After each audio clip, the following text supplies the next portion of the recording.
Hello friends, welcome to my simple cooking and organising channel. இன்றைக்கி நம்ம கிச்சனில் என்ன வீடியோ பார்க்க போகிறேன்னா, ராகி மாவை வச்சு சாக்லேட் கேக் எப்படி செய்யலாங்கிறதாங்க இந்த வீடியோவில் நான் செஞ்சு காட்ட போகிறேன். இந்த கேக்கில் வந்து பார்த்திங்கன்னா எக்கு, மைதா, சுகர் இதெல்லாமே சேர்த்தாமல் ஹெல்த்தியான முறையில் தாங்க செஞ்சுருக்கேன். இப்போ வாங்க வீடியோக்குள்ளே போய் எப்படி செய்யலாங்கிறத பார்க்கலாம். அதுக்கு முன்னாடி என்னோடய சேனலை சப்ஸ்கிரைப் பண்ணாமல் பார்க்குறவங்க சப்ஸ்கிரைப் பண்ணிக்கோங்க. அப்படியே பக்கத்தில் இருக்கிற பெல் ஐக்கான் பட்டனை ப்ரெஸ் பண்ணிவிட்டு ஆளுங்கிற ஆப்ஷனை சூஸ் பண்ணிக்கோங்க. அப்போ தான் நான் எப்போ வீடியோஸ் போட்டாலும் உங்களுக்கு நோட்டிஃபிகேஷனில் வரும்.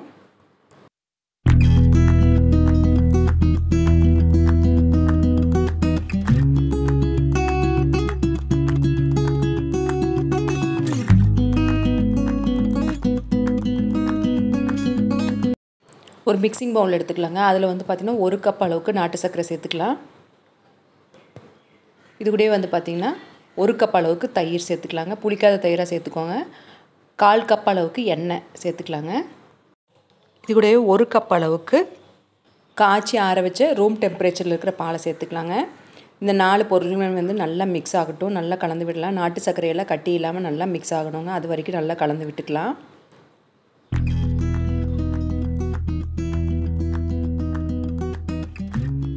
பார்த்திங்கன்னா இந்த அளவுக்கு நல்லா கலந்து வந்துருச்சுங்க. இது கூட வந்து பார்த்திங்கன்னா 2 கப் அளவுக்கு ராகி மாவு சேர்த்துருக்கேங்க. 2 கப் அளவு ராகி மாவு வந்து நல்லா சளிச்சிட்டு சேர்த்துக்கோங்க.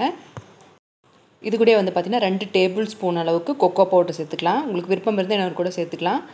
1 teaspoon baking powder, 1/2 teaspoon baking soda, 1/4 teaspoon உப்பு இதெல்லாமே சேர்த்துக்கலாங்க. இது கூட வந்து பார்த்திங்கன்னா 1 டேபிள் ஸ்பூன் அளவுக்கு வெண்ணிலா எசன்ஸ் சேர்த்துக்கலாம். வெண்ணிலா எசன்ஸ் பிடிக்கலன்னா நீங்கள் ஏலக்காய் இல்லை வேறு ஏதாவது ஃப்ளேவர் கூட சேர்த்துக்கலாங்க. சேர்த்துட்டு இதை வந்து ஜென்டிலாக கொஞ்சம் பொறுமையாக மிக்ஸ் பண்ணி விட்டுறலாங்க.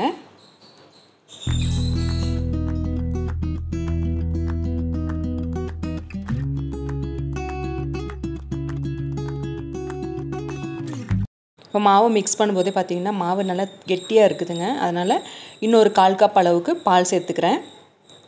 மாவு வந்து நல்லா ரிப்பன் கன்சிஸ்டன்சிக்கு வரணும். அதனால் அது வர வரைக்கும் கொஞ்சம் கொஞ்சமாக பால் சேர்த்து கலந்து விட்டுக்கலாங்க. இப்போ ஒரு 1/4 கப் அளவு சேர்த்துட்டு கலந்து விட்டுக்கிறேன். திரும்பவுமே வந்து பார்த்திங்கன்னா மாவு நல்லா கெட்டியாக இருக்குதுங்க. திரும்பவுமே வந்து பார்த்திங்கன்னா ஒரு 1/4 கப் அளவுக்கு பால் சேர்த்துக்கிறேன்.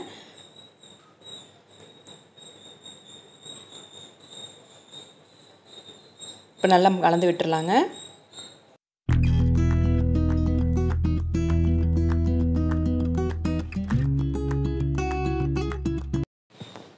இப்போ ஃபைனலாக நமக்கு இந்த மாதிரி கேக் பேட்டர் கிடச்சிருக்குங்க. நீங்கள் வந்து எடுத்து விடுவது வந்து பார்த்திங்கன்னா ரிப்பன் கன்சிஸ்டன்சியில் இருக்கணும்.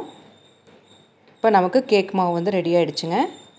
இதுக்கு மேலே ரொம்ப மிக்ஸ் பண்ண வேண்டாம், ரொம்ப ஹார்டாயிரும். இது இப்படியே ஒரு பக்கம் இருக்கட்டும். இதுக்கடையில் கேக் டின்னு வந்து பார்த்திங்கன்னா எண்ணெய், மைதா மாவு இதெல்லாமே சேர்த்து டஸ்டிங் பண்ணி வச்சாச்சுங்க. இப்போ கேக் டின்னை வந்து நம்ம கேக் பேட்டரை வந்து சேர்த்துக்கலாம். பார்த்திங்கன்னா இந்த மாதிரி மடிப்பாக விலகணுங்க. அது வரைக்கும் நீங்கள் வந்து பால் சேர்த்து கொஞ்சம் கொஞ்சமாக சேர்த்து கலந்துக்கோங்க. ஒரு மாவு ஒரு பதத்துக்கு வருங்க. பாலோட அளவு வந்து கரெக்டாக சொல்ல முடியாது. அதனால் இந்த மாதிரி பதம் வர வரைக்கும் நீங்கள் கொஞ்சம் கொஞ்சமாக பால் சேர்த்து கலந்துக்கோங்க.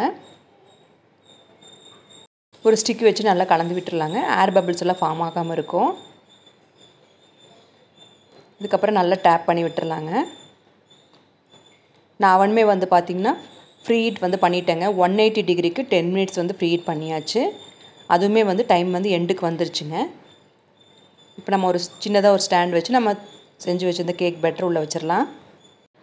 40 நிமிஷத்துக்கு அப்புறம் கேக் வந்து நல்லா பேக் ஆகிடுச்சுங்க. இப்போ நல்லா வெந்திருக்கு. இது நல்லா ஆற விட்டுட்டு நம்ம ஒரு தட்டுக்கு மாற்றிடலாங்க. ராகி சாக்லேட் கேக் வந்து சூப்பராக ரெடி ஆகிடுச்சுங்க. இப்போ திருப்பி போட்டுடலாம். அப்படியே ப்ளைனாக டீ கேக் மாதிரி கட் பண்ணி சாப்பிட்டுக்கலாங்க. பசங்களுக்கு வந்து இந்த ராகி ஃப்ளேவர் வந்து சில பசங்களுக்கு வந்து பிடிக்காது. அதனால் நான் இன்றைக்கி வந்து பார்த்திங்கன்னா சாக்லேட் கனாச் வந்து செஞ்சுருக்கேங்க. சாக்லேட் கனாச் வந்து ஆல்ரெடி வீடியோ போட்டிருக்கேன். அடுத்த வாட்டி நெக்ஸ்ட் டைம் நான் வந்து ஷார்ட்ஸாக வந்து கண்டிப்பாக போடுறேன். ரொம்ப சிம்பிள் தாங்க. ஒரு 5 நிமிஷத்தில் வந்து சாக்லேட் சிரப் செஞ்சிடலாங்க. வந்து பார்த்திங்க நான் கொக்கோ பவுடர் வச்சுட்டு சிம்பிளாக செஞ்சுட்டேன். பட்டர் கூட சேர்த்துல, ஆனால் ரொம்ப டேஸ்ட்டாக இருந்தது. சாக்லேட் கனாச் நல்லா ஆறட்டுங்க. நான் கேக்குமே வந்து பார்த்திங்க அப்படின்னா இந்த ரெக்டாங்குலர் ஷேப்பில் நான் கட் பண்ணி வச்சுட்டேன். இந்த ஷேப்பில் நான் கட் பண்ணி வச்சாச்சுங்க. இதுக்கு மேலே நம்ம சாக்லேட் கனாச் தடவிட்டு மேலே சாக்லேட்டோ இல்லைன்னா டூட்டி ஃப்ரூட்டி எதுனாலும் நம்ம தூவிக்கலாங்க. நம்மளோட விருப்பம் தான். அந்த மாதிரி நம்ம பசங்களுக்கு சர்வ் பண்ணோம் அப்படின்னா பசங்களுக்கு வந்து ரொம்ப பிடிக்கும். ரொம்ப ஹெல்த்தியானது. கடையிலெல்லாம் வந்து மைதா மாவு கேக் வாங்கி கொடுக்குறதுக்கு பதிலாக நீங்கள் இந்த மாதிரி ராகி கேக் செஞ்சு கொடுத்தீங்க அப்படின்னா உடம்புக்கும் நல்லதுங்க. உங்களுக்கு கேக் சாப்பிட்ட ஒரு சாட்டிஸ்ஃபேக்ஷனும் கிடைக்கும். இப்போ சாக்லேட் கனாச் வந்து நல்லா ஆறிடுச்சுங்க. நான் இப்போ கட் பண்ணி வச்சுருந்து கேக்கில் வந்து தடவி விட்டுறலாங்க. என்கிட்ட பேக்கிங் அக்சசரிஸ் எல்லாம் நிறைய இல்லைங்க, சும்மா பேசிக் ஐட்டம் 2-3 வச்சுருக்கேன். நார்மலாக ஒரு ஸ்பூன் வச்சு சாக்லேட் கணச்சு தடவி விட்டுறேன். இது வந்து ராகி கேக்குன்னு இல்லைங்க, எந்த கேக் செஞ்சாலுமே இதை மாதிரி நீங்கள் 5 நிமிஷத்தில் செஞ்சு வச்சிட்டிங்க அப்படின்னா குழந்தைகளுக்கு வந்து ரொம்ப பிடிக்குங்க. ஜஸ்ட்டு கொக்கோ பவுடர், கொஞ்சமாக சுகர் ஆட் பண்ணியிருக்கேன், அவ்வளோதாங்க. பால் இவ்வளோ தான். சூப்பரான கடையில் வந்து வாங்கி கொடுக்குறது இல்லாமல் நம்ம வீட்லேயே வந்து ஹெல்த்தியாக செஞ்சுக்கலாம்.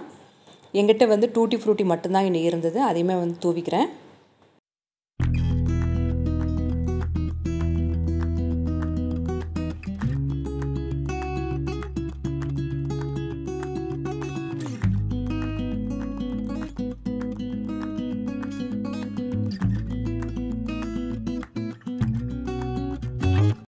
அவ்வளோதாங்க ஃப்ரெண்ட்ஸ், இந்த வீடியோவில் ஹெல்த்தியான ராகி கேக் எப்படி செய்கிறதுங்கிறத பார்த்தோம். இந்த வீடியோ இதோட முடிச்சுக்கிறேங்க. இந்த வீடியோ வந்து கண்டிப்பாக உங்களுக்கு யூஸ்ஃபுல்லாக இருக்கும்னு நான் நம்புகிறேன். அப்படி பிடிச்சிருந்துன்னா மறக்காமல் என்னோடய சேனலை சப்ஸ்கிரைப் பண்ணிவிட்டு சப்போர்ட் பண்ணுங்கள். மறக்காமல் லைக் பட்டனை ப்ரெஸ் பண்ணுங்கள். ஃப்ரெண்ட்ஸ் அண்ட் ஃபேமிலிக்கு ஷேர் பண்ணுங்கள். தேங்க்ஸ் ஃபார் வாட்சிங். பாய்.